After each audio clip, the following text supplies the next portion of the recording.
এই রাষ্ট্র ব্যবস্থা দ্বারা কখনো ইসলাম এই দেশে টিকে থাকবে না। এই জন্য আমাদেরকে ফিরে যেতে হবে আউলিয়ায়ে কেরাম কোন ইসলামটা আমাদেরকে দিয়েছেন।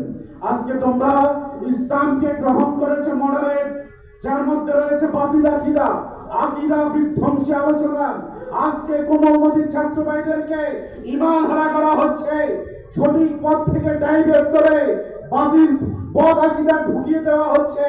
ছাত্র হিজবুল্লাহর প্রত্যেকটা কর্মী সদস্যের দায়িত্ব হবে কোমলমতি ছাত্রদেরকে সঠিক পথের দিশা দেওয়া, সত্য আকীদা। রাসূল পাক সাল্লাল্লাহু আলাইহি ওয়াসাল্লাম আজ থেকে 2000 বছর আগে যে শিক্ষা আমাদেরকে দিয়েছেন, সেই শিক্ষাটাই ছাত্র সমাজের মধ্যে ছড়িয়ে দেওয়ার জন্য যেই সংগঠন, সেই সংগঠন হলো বাংলাদেশ ছাত্র হিজবুল্লাহ। ঠিক কি বলেন?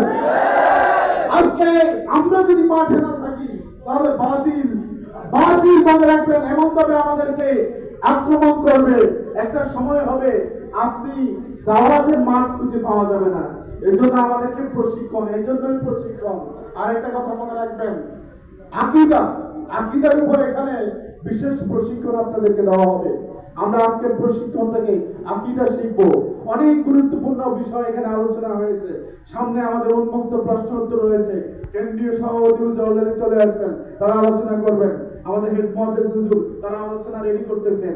আমাদের অভিজ্ঞ আমাদের প্রিন্সিপাল হুজুর আলিয়া মাদ্রাসা তারা আলোচনা আছে বাদেশা।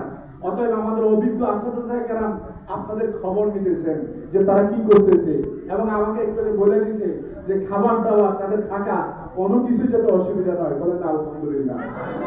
সকালবেলা প্রিন্সিপাল হুজুর পিসা হুজুরের কাছে গেছে, তাই আপনাদের কথা উপস্থাপন